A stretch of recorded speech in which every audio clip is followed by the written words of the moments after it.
Hai Smart Traders and Investor, kembali lagi bersama saya Kadek Mertayasa di channel Yuk Nabung Saham.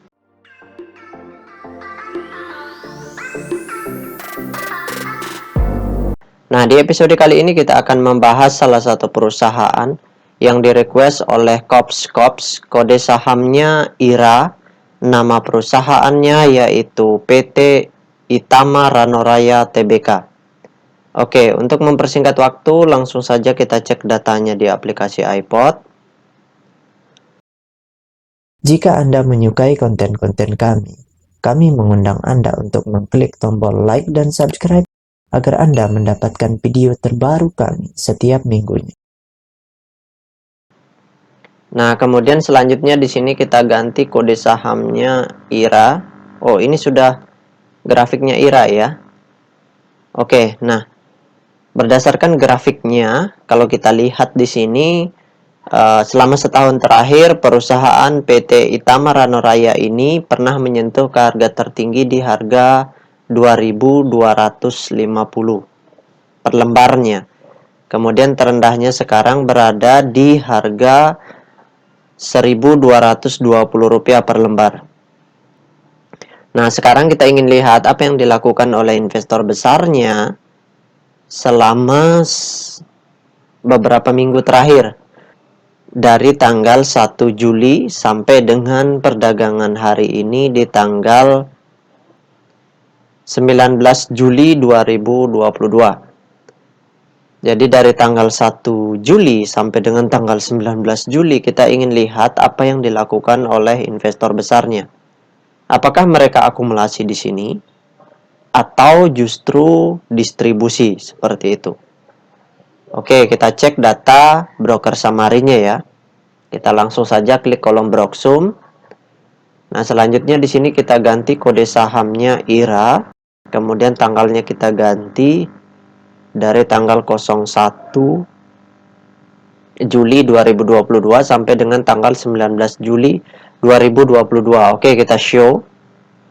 Nah, berdasarkan data transaksi atau data broker summary dari perusahaan PT Itama Ranoraya Tbk ini, kalau kita hitung total lot yang dibeli dengan total lot yang dijual secara keseluruhan dengan menggunakan tools tambahan yaitu Detektor, maka dapat ditarik kesimpulan bahwasanya perusahaan PT Itama Ranoraya Tbk ini selama kurang lebih 2 minggu terakhir ini ya, investor besarnya melakukan aksi big distribusi.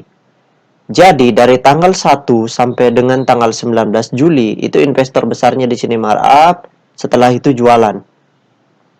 Namun jualannya itu jauh lebih banyak dibandingkan pembelian.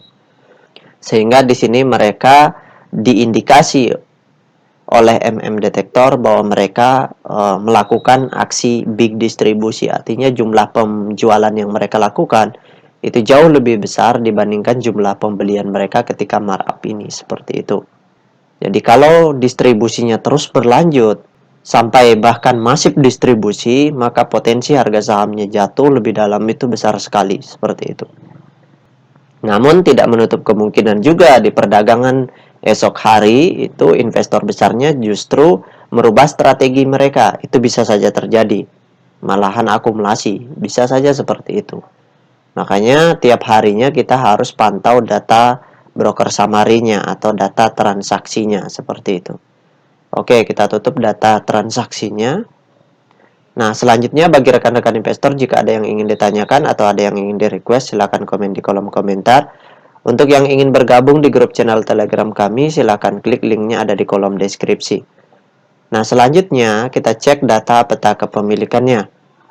Nah, berdasarkan hasil riset yang saya lakukan dengan mengumpulkan data-data dari SRO Bursa Efek Indonesia dan data-data dari sebagian sekuritas, maka dapat ditarik kesimpulan bahwasannya perusahaan PT Itama Ranoraya Tbk ini 100% sahamnya telah dicetak dalam bentuk scriptless.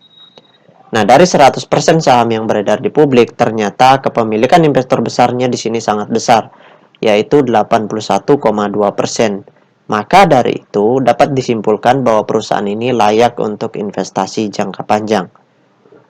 Nah, di sisi lain juga kepemilikan investor retail di sini kategorinya kecil, yaitu 11%. Nah, sisanya itu ada di tangan investor semi retailnya, seperti itu.